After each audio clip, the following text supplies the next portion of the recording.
Nakon desetljeća sukoba Domagojeve Hrvatske s Mlečanima i Bizantom, u mladoj kneževini vlada prividan mir. Energični bizantski car Bazilije I uspio je nakon Domagojeve smrti na hrvatsko prijestolje vratiti obitelj Trpimirovića. Hrvatski vladar godine 878. Trpimirov je sin Zdeslav. Bizant nakon duljeg vremena kontrolira ne samo dalmatinske gradove, već i njihovo zaleđe.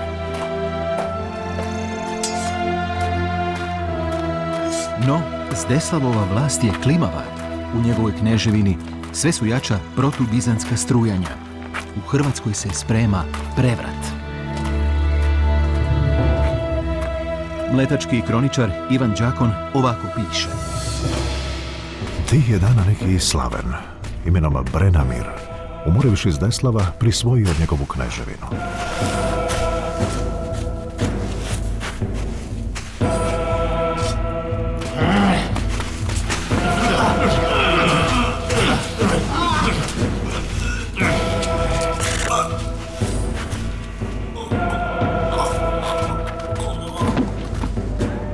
Godine 879.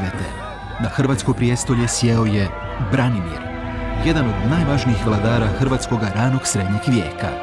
U njegovo je vrijeme Hrvatska doživjela prvi kulturni procvat u svojoj povijesti.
Dilecto filio Branimir.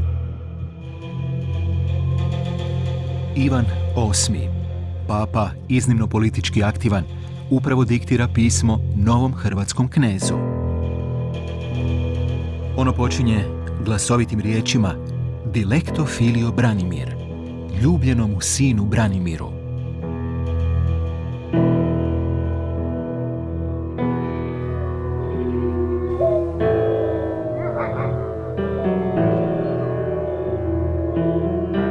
To će pismo postati jednim od najvažnijih dokumenata u hrvatskoj povijesti.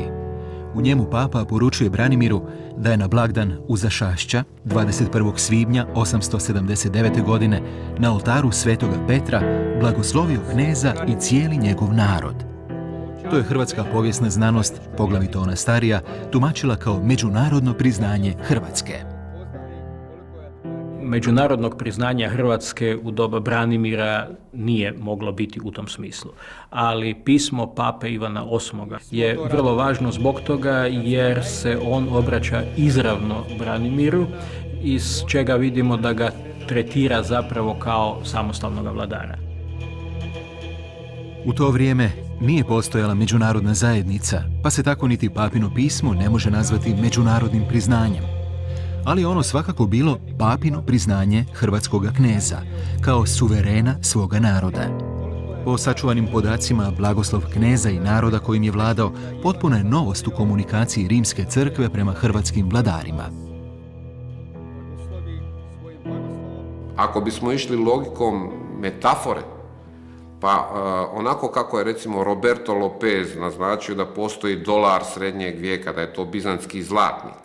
Ako bismo se služili tim pojmom, onda bi se moglo govoriti o tome da je međunarodno priznanje Hrvatske kneževine uslijedilo onog trenutka kada je franački car Ludovik Pobožni, sin Karla Velikog, priznao kneza koga su izabrali oni koji se zovu Hrvati, koji je potjecao iz jedne vrste dinastije lokalne, priznao ga je kao vladara i podijelio mu položaj duksa Dalmacije.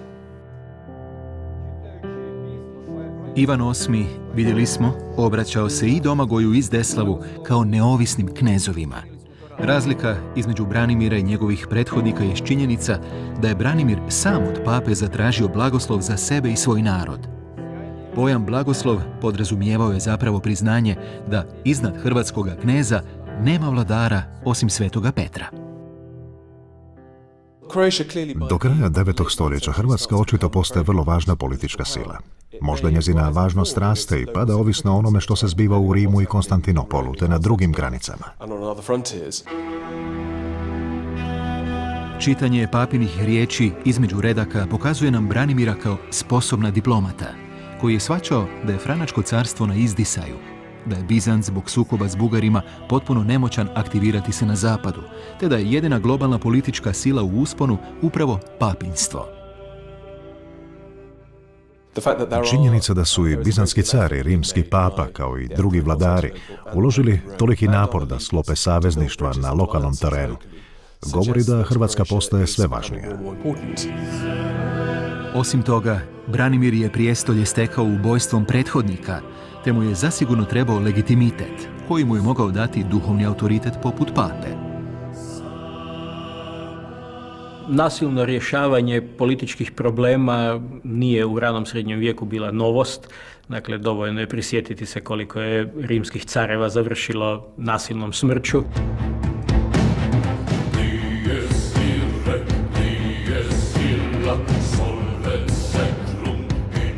Riječ je zapravo o političkoj kulturi tog doba. Veliki broj društvenih konflikata, sukoba se rješava nasilnim putem. Pa se na taj način rješavaju političke suprotnosti. Nasilje, po srednjovjekovnom shvaćanju, u osnovi nema moralan predznak. Ono samo po sebi nije ni dobro ni zlo.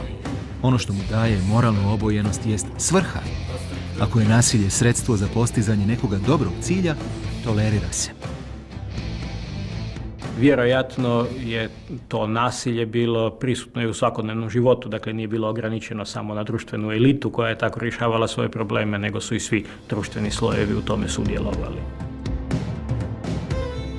Rano srednjovjekovna Europa još uvijek je duboko protkana barbarstvom, koje je kršćanstvo nagrizalo, doduše temeljito ali polako, u unutarnjim procesima koji su trajali stoljećima. Rodoubojstva, politički atentati i pogubljenja neistomišljenika ili takmaca bili su možda nepoželjan, ali svakako uobičajen dio misaonog koda tog vremena. Nije Hrvatska u tom pogledu bila bitno različita ni od Konstantinopolja, ni od situacije u zapadnom carstvu, od vremena nasljednika Karla Velikog Ludovika Pobožnog, čija su djeca se međusobno počela svađati oko očeva nasljeđa, pa se i fizički obračunavati.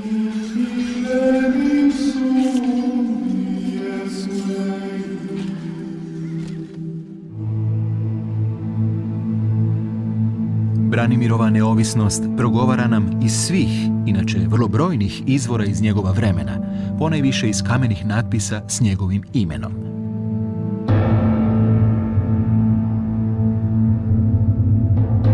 Najvažniji među natpisima ona je s oltarne pregrade, nađene u šopotu pokraj Benkovca, na kojem se Branimir naziva Dux Cruatorum, knezom Hrvata. To je prvi spomen hrvatskog narodnog imena sačuvan u kamenu i jedan od najstarijih dokaza o etnopolitičkom identitetu među današnjim europskim narodima.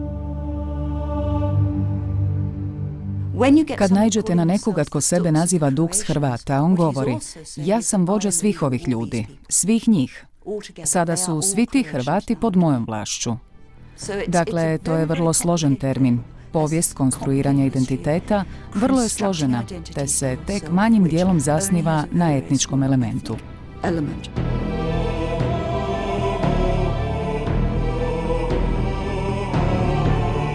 Imamo li u vidu da se Trpimir 30 godina prije nazivao knezom Hrvata? Možemo reći da se najkasnije do Branimirova vremena potpuno oblikovao najraniji hrvatski identitet. Biti Hrvat u to vrijeme, kao u ostalom i Franak, Grk, Bavarac ili Englez, značilo je prije svega biti pod vlašću zajedničkoga vladara. U srednjem vijeku pripadnost nekoj skupini nije nužno značila zajedničko etničko podrijetlo. Moramo znati da se nacija, temeljena na etničkoj pripadnosti, u Europi potpuno formira tek u 19. stoljeću, dakle punih 1000 godina nakon Branimira.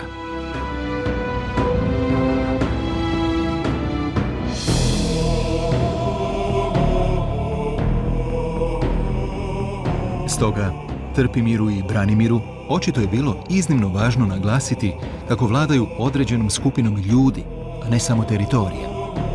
Na Dalmaciju su polagali pravo i to pravno utemeljeno i Franci i Bizant, ali na Hrvate kao identitet ne. Stoga, nazvati se knezom Hrvata značilo je u osnovi proglasiti se neovisnim.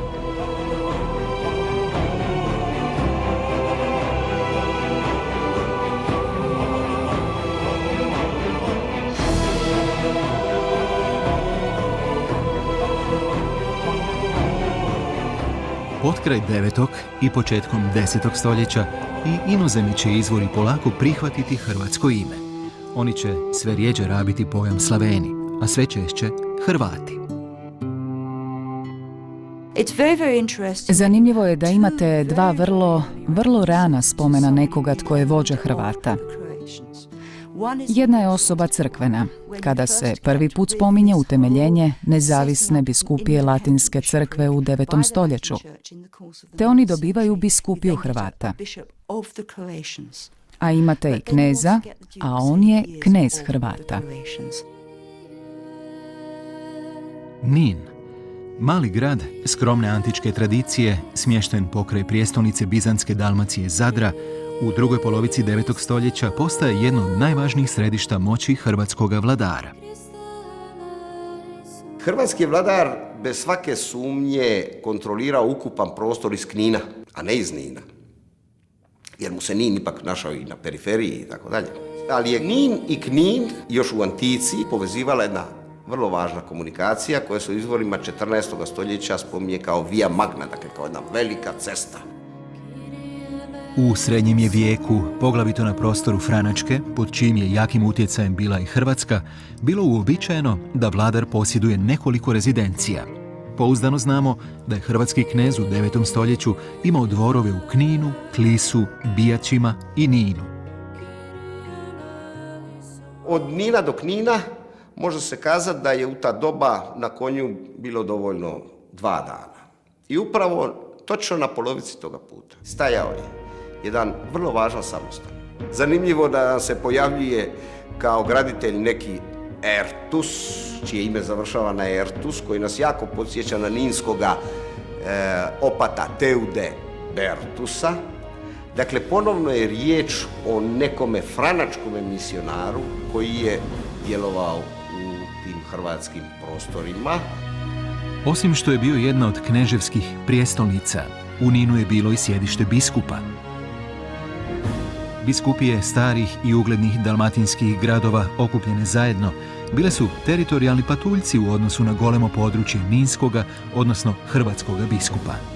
Njegova je crkvena vlast vjerojatno sezala od Cetine na jugoistoku do Labina na zapadu.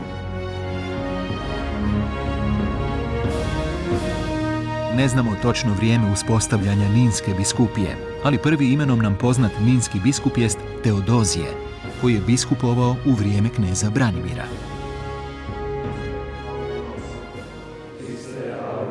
Hrvatski knez i ninski biskup poduzeli su dotad najozbiljniji pokušaj sjedinjenja dalmatinskih gradova s Hrvatskom. Naime, Teodoziju je, a pritom je zasigurno imao obilnu Branimirovu pomoć, oko 880. godine uspjelo zasjesti na stolac splitskog nadbiskupa. Taj pokušaj nije dugo trajao. Teodozije je ubrzo umro, a posvećenje za nadbiskupa dobio je od akvilejskog patrijarha, ali čini se ne i od pape. Sancte Mihael, Sancte Gabriel, Sancte Rafael, omnes sancti angeli et arcangeli, omnes sancti. Međutim, činjenica da je u jednom trenutku biskup Hrvata i splitski nadbiskup bio ista osoba, jasno pokazuje da se polako ali sigurno počelo ostvarivati davno Trpimirovo nastojanje čvršćeg povezivanja Hrvatske s bizantskim dalmatinskim gradovima. Branimir je prvi koji je taj početni korak učinio mudro i nenasilno, koristeći se kršćanskim univerzalizmom.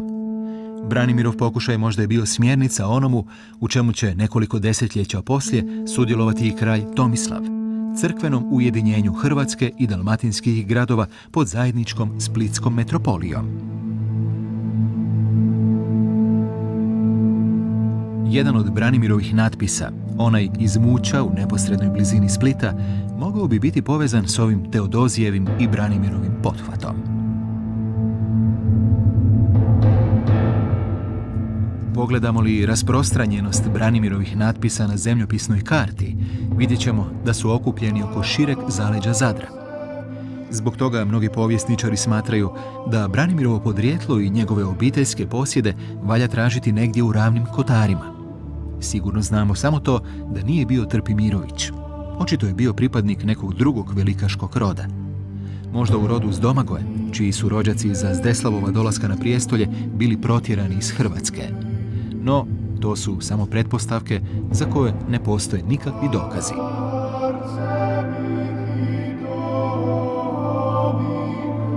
Poput nekoć Trpimirova, i Branimirovo ime zapisano je u Čedatskom evanđelistaru. Ponovljeno hodočašće hrvatskog vladara u akvilejsko svetište sugerira čvrstu ukorijenjenost Hrvatske u franačku tradiciju. Uz Branimira na evanđelistaru se spominje i njegova supruga, kneginja Maruša. Ona je prva imenom nam poznata prva dama u hrvatskoj povijesti. Njezino je ime na evanđelistaru zapisano u latinskom obliku Marioza, ali je ime očito slavensko, odnosno hrvatsko.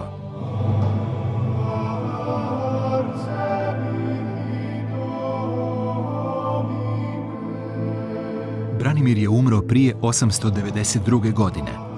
Velikim dijelom njegovom zaslugom Hrvatska je kraj prvoga stoljeća svoga državnog postojanja dočekala jaka, samostalna i, kako ćemo poslije vidjeti, u prvom kulturnom procvatu u svojoj povijesti.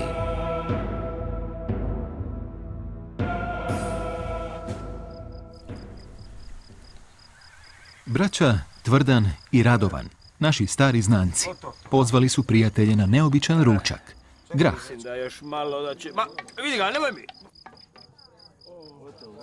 Današnjem čovjeku grah je nešto potpuno uobičajeno, ali u Europi 11. stoljeća on je bio razmjerno egzotična namirnica, još ne u masovnoj uporabi.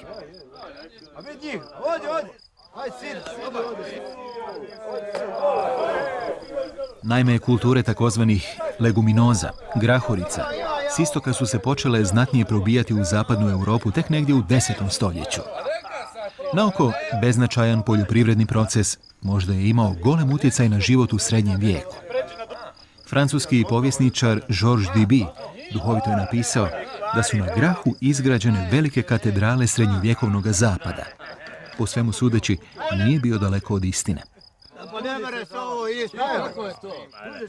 Tvrdan je grah nabavio u Trogiru od trgovca koji je doputovao s istoka. Novo jelo naši su junaci primili različito. Tradicionalisti, predvođeni Zulom, prigovarali su novom okusu, nepovjerljivi prema svemu što dolazi iz nepoznatih krajeva.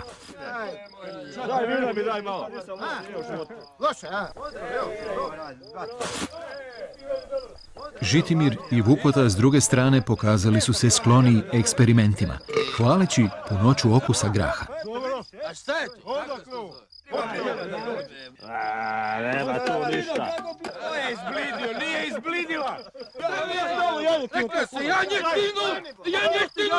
U skladu s ranije izrečenim zaključcima o nasilju kao svakodnevnom dijelu srednjovjekovnog života, neuobičajena gastronomska rasprava naše sedmorke pretvorila se u uobičajenu tučnjavu.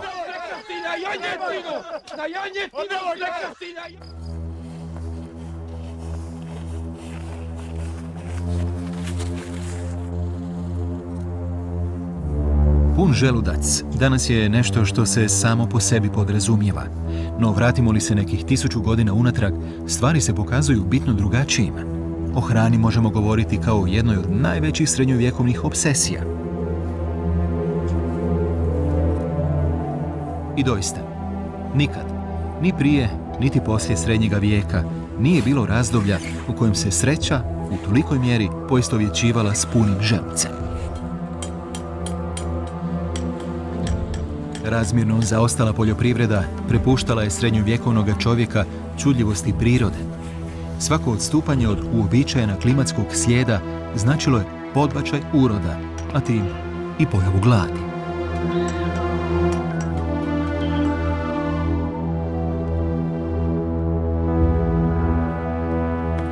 Prema danas dostupnim podacima možemo reći da je srednjovjekovni čovjek uglavnom bio neuhranjen i kao takav iznimno podložan bolestima.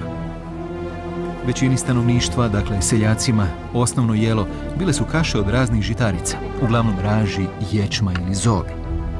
Iako načelno zdravije od prekomjerne konzumacije mesa, žitne kaše bile su iznimno niske energetske vrijednosti. Tijekom 10. i 11. stoljeća u Europu sve više prodiru mahunarke, energetski znatno vrednije od žitarica.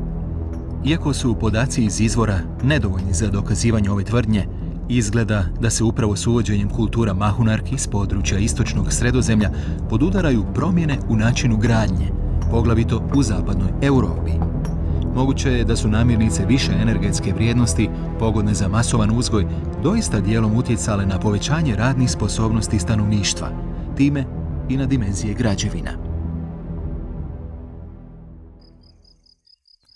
S druge strane, život plemstva i svećenstva, koliko možemo vidjeti iz izvora, manje je ovisio o trendovima u uzgoju biljki. Znamo uglavnom o jelu i piću kraljeva i aristokrata, jer pisani izvori govore samo o tome. Ti izvori obično naglašavaju dva elementa jela i pića vladajućih slojeva. Jedan je da su jeli velike količine mesa.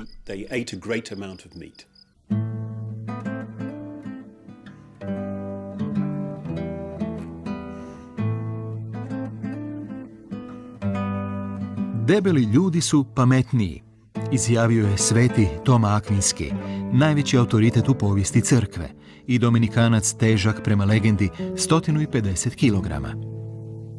Srednjovjekovni čovjek bio je uvjeren da je punošnost preduvjet zdravlja i dugoga života. Dobivate dojam da bi aristokracija imala ozbiljne probleme s kolesterolom. No, nemamo izravnih dokaza za to. Ako jedete toliko mesa kao što su aristokrati očito jeli, imat ćete takve probleme ako poživite dovoljno. No, očekivana životna dob u to vrijeme mnogo je niža nego što će biti u 20. stoljeću.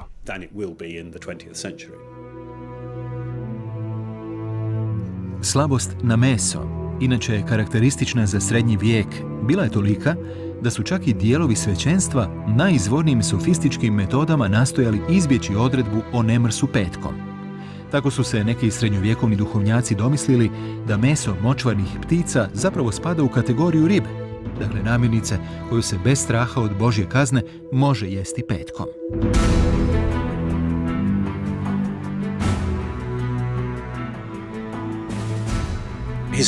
Povjesničar i političar Liutprand od Cremone putovao je u Carigrad 967. godine i vrlo je kritički opisao bizanskog cara, jer je ovaj jeo povrće. Liutprand je to smatrao nedovoljno aristokratskim, nedovoljno carskim. Srednjovjekovna svjetovna književnost protkana je mislima o hrani. Prepuna je opisa gozbi. Srednjovjekovne gozbe bile su česte u životu plemstva, ali vrlo rijetke u nižim slojevima. Gozbe običnoga puka, o kojima postoji poneki podatak u izvorima, bile su iznimka. No, kad bi se dogodile, bile su uglavnom prenaglašeno obilne. Upravo su one dokaz paničnog straha od gladi.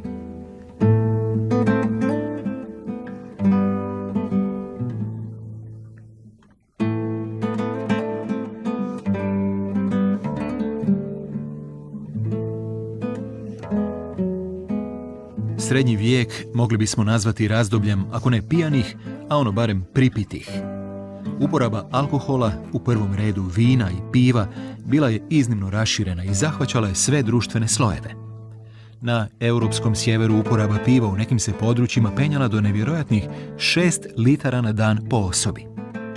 Velike količine alkohola ispijali su plemići, građani, seljaci, pa i sirotinja, koje su gradske vlasti redovito poklanjale višak vina iz općinskih rezervi.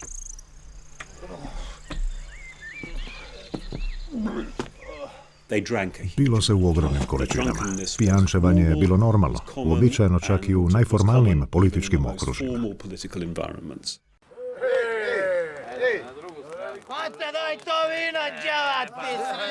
Srednjovjekovni dalmatinski težak, primjerice, žeđ je rijeđe mogao gasiti vodom, jer izvora nije bilo previše, poglavito u ljetnim mjesecima, a češće vinom, koje je kao obredno kršćansko piće imalo status gotovo svete tekućine na obalama Sredozemlja.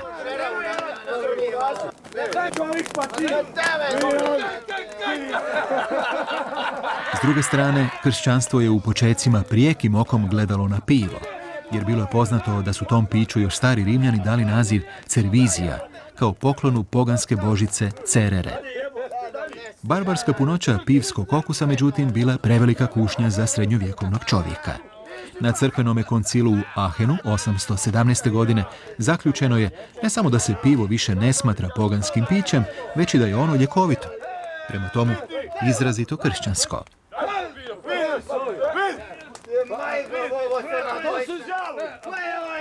Kako je jedini način konzerviranja hrane u srednjem vijeku bilo soljenje, moguće je da je izjedanje velikih količina usoljene hrane dijelom odgovorno za povećanu konzumaciju tekućine, time i alkohola.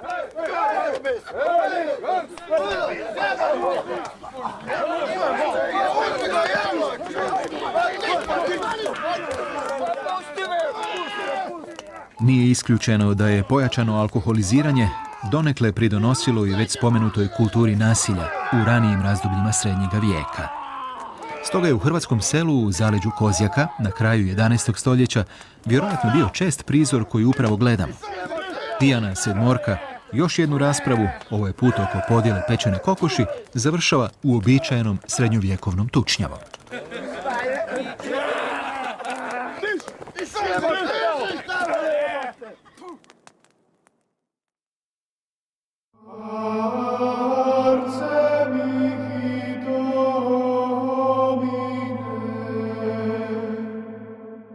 Branimirova vladavina vrijeme je izgradnje i obnove crkvi, te razvoja klesarstva bez primjera u dotadašnjoj hrvatskoj povijesti. Ta dosta intenzivna aktivnost u vrijeme kneza Branimira daje nam zapravo za pravo da govorimo o toj nekakvoj obnovi umjetnosti, kulture u njegovo doba, dakle u nekoj maloj hrvatskoj, karolinškoj ili branimirskoj renesansi. Nađeno je čak 5 kamenih ulomaka kneza Branimira. Njegovo ime nalazi se na više sačuvanih kamenih natpisa nego svih ostalih hrvatskih vladara 9. i 10. stoljeća zajedno. Natpisi se nalaze uglavnom na arhitravima i zabatima oltarnih ograda, crkava, koje su manje više privatne crkve, privatne zadužbine i sasvim je normalno da onaj koji da izgraditi zapiše svoje ime. Takvih natpisa toga tipa na oltarnim ogradima ima izuzetno malo u drugim europskim zemljama. Dobro je poznata činjenica da nijedan narod na jugoistoku Europe ne posjeduje tako bogatu baštinu zapisanu u kamenu ističem na latinskom jeziku, iz perioda njihovog prvog političkog sazrijevanja, znači iz razdoblja stvaranja njihovih prvih državnih organizacija. Po tome se Hrvati ističu i među Slavenima. Latinski, jezik Biblije, zapadnog bogoslužja, znanosti i kulture općenito, koji nalazimo na hrvatskim vladarskim natpisima, jedan je od ključnih dokaza čvrste pripadnosti tadašnje Hrvatske zapadnoeuropskom civilizacijskom krugu. Latinitet je bio u to vrijeme čimbenik ujedinjavanja. To je bio jedan od bitnih postulata Karla Velikog, Karolinga, velikog karolinškog cara, koji je želio oživljavanja stare tradicije latinskog jezika. Obilje kamenih natpisa u 9. stoljeću omogućuje nam razlučivanje klesarskih radionica na prostoru Hrvatske. Mi smo te neke klesarske radionice i imenovali, naravno teško ih je imenovati, treba izmisliti neki naziv za njih, pa smo neku nazvali recimo, Benediktinska klesarska radionica, zato što se čini da se njezini produkti najviše javljaju na mjestima gdje su benediktinci jače prisutni. Ili Dvorska klesarska radionica iz vremena kneza Branimira, jer je u okvirima te produkcije najviše sačuvano Branimirovih natpisa i tome slično. Neki od Branimirovih natpisa vrlo su važni ne samo za Hrvatsku, već i za povijest ranoga srednjega vijeka općenito. Tu se izdvaja upravo natpis kneza Branimira, pronađen u Muću, koji je i formalno, stilski i sadržajno vrlo dotjeran.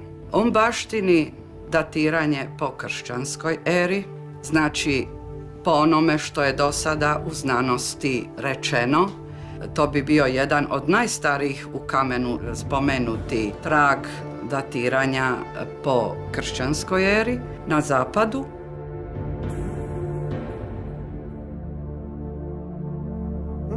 Valja znati i to da je današnja prozračna bijelina hrvatskih kamenih natpisa zapravo samo pokazatelj zuba vremena. Srednji je vijek obožavao boje. Na svim hrvatskim kamenim natpisima, oltarnim pregradama i ciborijima nađeni su tragovi crvene, plave i zlatne boje. Što se tiče kamenih natpisa, Hrvatska je jedna sretna zemlja. Ona ima naprosto jedan veliki arhiv u kamenu.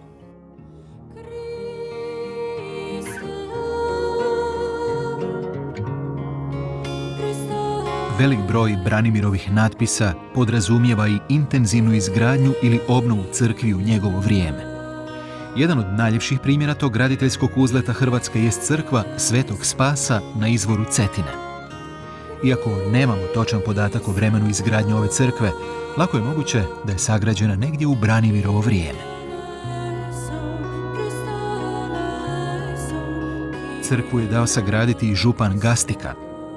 S obzirom na prilično monumentalne dimenzije građevine, donator je očito bio vrlo imućan. Kako je Gastika bio samo župan, a ne knez, možemo pretpostaviti da je u Hrvatskoj u Branimirovo vrijeme, a vjerojatno i prije njega, došlo do ekonomskog uzleta koji je omogućavao ne samo hrvatskom knezu, već i lokalnim moćnicima izgradnju monumentalnih građevina.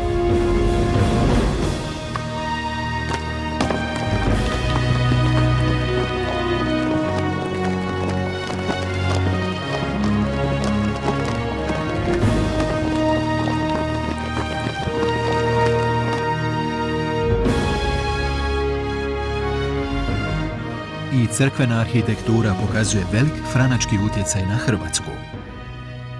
Vestverk je, kako mu ime kaže, zapadno zdanje. Dakle, to je jedna ogromna konstrukcija ispred same crkve i koja ima niz funkcija. Uloga Vestverka vjerojatno je bila višestruka. U njemu se, na primjer, nalazila posebna vladarska prostorija.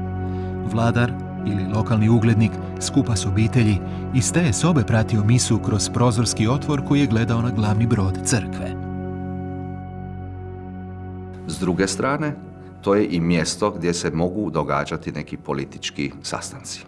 gdje taj dostojanstvenik, čija je to privatna crkva, može nešto urediti i sazvati svoje prijatelje, svoju županiju, recimo ako je župan, ako je knez, onda svoje dvorjane i tako dalje. I treća, naravno, funkcija tog svakoga Vestvrka je sigurno i obrambena. Tu se uvijek može povući ljudi kada se dolazi do napada ili nešto slično, da bi se na trenutak organizirali i mogli bolje braniti.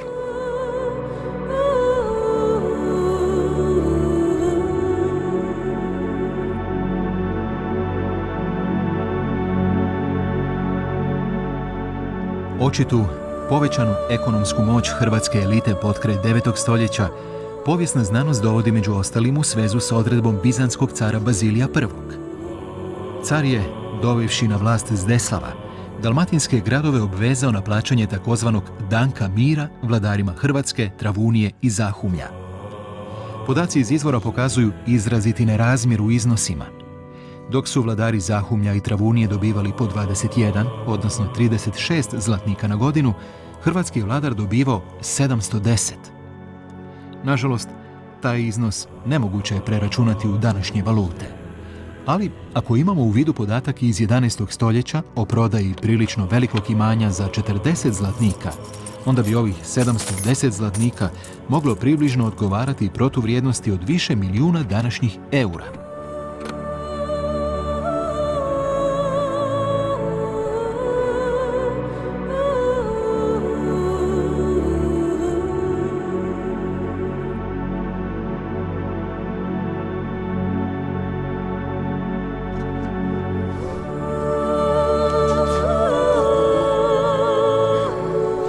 Muncimir, koji je na vlast došao oko 892. godine, vjerojatno je bio najmlađi Trpimirov sin. Iako ne postoji izravni dokazi za ovu tvrdnju, ona je opće prihvaćena među povjesničarima, jer Muncimir u svojoj darovnici naglašava kako je ponovno došao na očinsko prijestolje. Tu pretpostavku donekle potvrđuje i činjenica da Muncimir u darovnici potvrđuje Splitskoj crkvi ista prava koja joj je gotovo pola stoljeća prije potvrdio i Trpimir.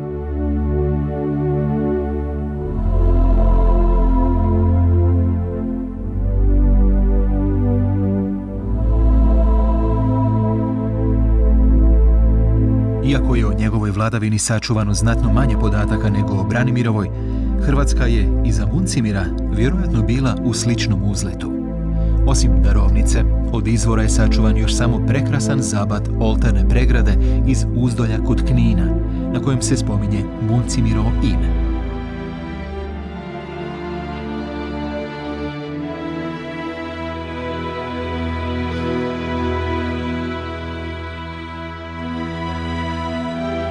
Na natpisu možemo vidjeti i zanimljivu tendenciju. Muncimir se više ne naziva duksom, već princepsom. Latinski pojam princeps u osnovi znači prvak ili samo vladar. No u srednjovjekovnoj terminologiji taj je pojam označavao vladarsku čast veću od časti duksa. To bi mogao biti dokaz sve većoj samostalnosti i samosvijesti hrvatskog vladara, koju su očito prepoznavali i izvan Hrvatske. Papa Ivan VIII uostalom već je Branimira nazivao princepsom. Iz Muncimirova vremena nema dramatičnih događaja u Hrvatskoj. To može svjedočiti i o političkoj stabilnosti kneževine, koja je još u Branimirovo vrijeme zapravo potpuno neovisna od prijašnjih suverena Franaka. Godine 888. Iste godine kad je nastao važni Branimirov natpis iz Muća, umro je posljednji car jedinstvenog Franačkog carstva, Karlo Debeli. Nema više ni sukoba s Venecijom. Njezina je politika nakon pogibije dužda Petra Kandijana pokraj Makarske 887. doživjela gorak poraz. Nakon toga, Mlečani su tijekom cijelog jednog stoljeća prestali s agresivnom politikom prema istočnim slavenskim susjedima.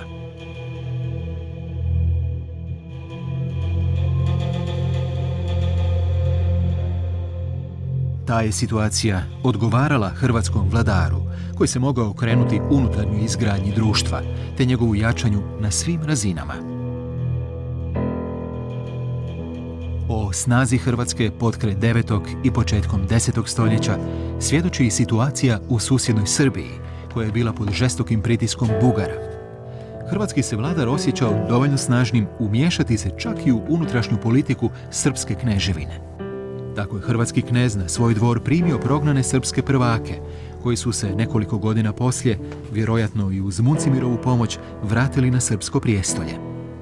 U vrijeme kneza Muncimira dolazi do intenzivnih sukoba između Bugara i Bizanta. Miješanje Hrvatske u sukob tih dviju velikih vojnih sila samo je logični nastavak te rastuće snage Hrvatske od sredine 9. stoljeća.